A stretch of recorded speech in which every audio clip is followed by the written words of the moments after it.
Welcome back to the Blacklight Learning. Today's focus is on blood vessels. You will be able to incredibly understand blood vessels in a way that is unbelievable. You're going to understand how many blood vessels you have, why do you have them, where are they, in order to memorize either for an exam or get a better understanding. This video also includes information for TCM, Traditional Chinese Medicine students. So therefore, it'll cover two pieces of information. The blood vessel is a very important concept for any medical students. So if you're needing to review, this is an ideal video for you. Also, it's for traditional Chinese medicine because you will be taking a Western medical exam in addition to the traditional Chinese medicine. Thank you for coming back to the Blacklight Learning, and here we go. Blood vessels. In general, blood vessels, they're in your body. They're there for a variety of reasons. It is defined as a part of your circulatory system.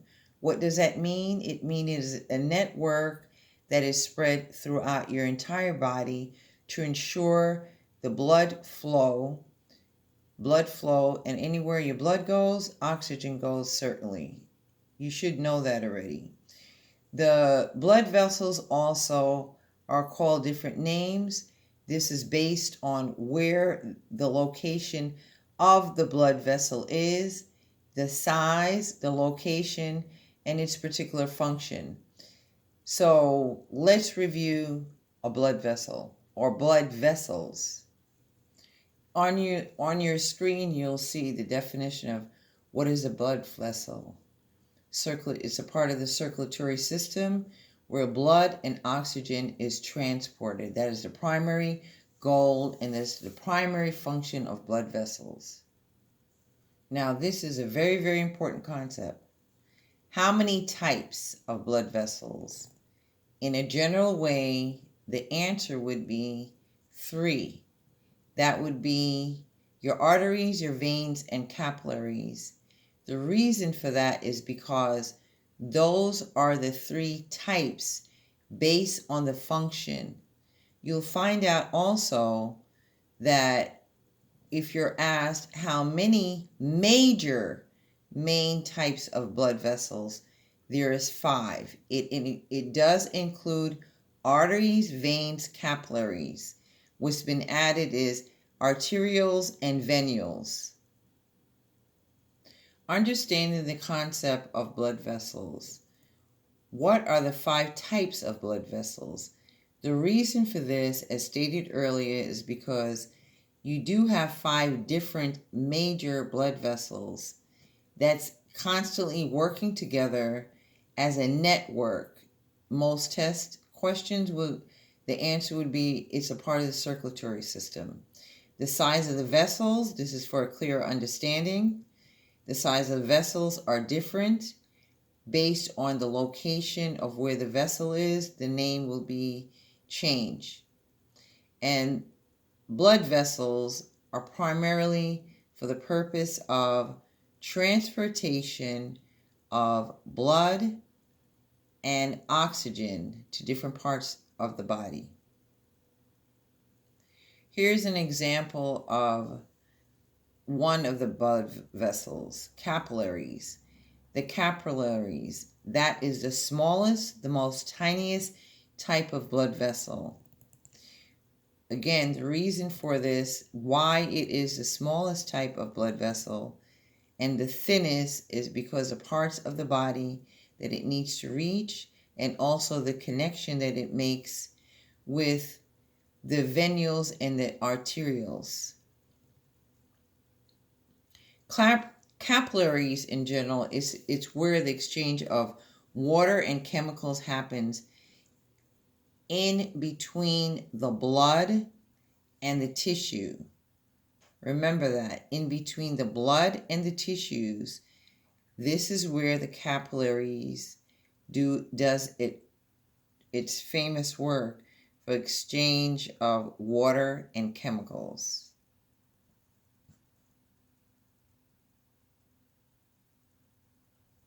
On your screen, you'll see capillaries. As I mentioned, is the smallest blood vessel, and it connects to the arterioles and the venules. If you could imagine this, the capillaries sits in between. On one side is the arterioles. On the opposite side of the capillaries are the venules. The capillaries, for example, it is also in the brain. The capillaries are part of the blood-brain barrier. And we covered information previously in the video regarding strokes. So if you need to look at that video to understand it a little bit clearer, that would be the best video for you to look at. So there are 3 types of capillaries: fenestrated, continuous, and discontinuous. And certainly that would be at different body parts. Those are the 3 types of capillaries. I'm not going to detail with that right now, but in a future video I will certainly cover that. If you recall earlier, the question is, what are blood vessels? Blood vessels it's a part of the circulatory system to transport and move blood and oxygen. The 3 major types of blood vessel, that's the types of blood vessel. The arteries, that's when the blood flows away from the heart. It is with the oxygenated blood. What that means is it's supplied and treated with the oxygen. So it's carrying blood and oxygen and other things. But for the purpose of this, we're going to just talk about blood and oxygen. The arteries takes the blood away from the heart. On the other hand, the veins, it carries the blood. That means it returns the blood back towards the heart. So that's 2 opposite things. The arteries takes it away. The veins returns and carries it back. The capillaries, the purpose of the capillaries in general is where gases, nutrients, and waste exchange is done between the blood and the tissues. The smallest blood vessel would be the capillaries. This is an example to show you and identify in an incredible way why the capillaries would be different. It's based on the fact that the capillaries is the thinnest size, thinnest, the smallest type of blood vessel. Because of the fact it needs to reach different body locations and parts within your system, and certainly the circulatory system because it's a part of it. It connects to other vessels, and those 2 other vessels I mentioned earlier are the arterioles and the venules.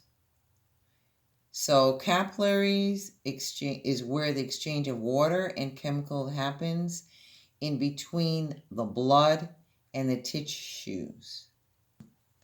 If you were asked what is the largest blood vessel, the answer would be arteries. Arteries, or your arteries, is the largest blood vessel because it connects directly to the aorta. And as you know, the aorta is a part of your heart. The aorta is not a blood vessel. It is an artery. So arteries is the largest blood vessel, and it connects directly to the heart, and it carries oxygen, blood, nutrients away from the heart to your tissues, organs, and brain. The veins is another blood vessel, as we mentioned earlier, and it is a part of the circulatory system. The veins is where the blood returns back towards the heart, and it takes the deoxygenated blood to the veins. Very key and important if you're trying to memorize for an exam. The arteries take the blood, which is the oxygenated blood, away from the heart, and the veins returns the blood to the heart, and that would be the deoxygenated blood. For more clarity, if your student is trying to understand this concept, the veins will return the blood back towards the heart. Please hang around if you're a Western medical student. This will help you also. This is for traditional Chinese medical students. You have 8 vessels. It is very important to memorize you have 8 vessels. I will cover this in more detail when I do point location. However, you need to understand the definition of vessels in the Western way, because you're going to be utilizing that information to pass your exam with the Western terminology. So, traditional Chinese medical students, the 8 vessels are it's what you need to consider to learn about regarding vessels in order to apply it to traditional Chinese medicine. Terminology for vessels are very similar with traditional Chinese medical students and Western medical students. The vessel for traditional Chinese medicine, this is their definition. It's very similar. It's transport and ensures proper blood flow, qi, nutrients, fluids, etc. Here are the 8 different vessels. Dai Mei, which is the girdle or the belt vessel. It wraps around your waist in general. Du Mei is the governing vessel. That's the one that comes straight down your back. The Ren Mai is the one that is in the center, and that's called conception vessel. Chong Mai is called the thrusting vessel or the penetrating vessel. Yin Hui Mei is the Ying Ling vessel. Of course, that means connections, and that's on the interior. Yang Xiao Mei is the Yang heel vessel. That would be on the outside. Yin Xiao Mei is the Yin heel vessel. Yang Hui Mei is the Yang linking vessel.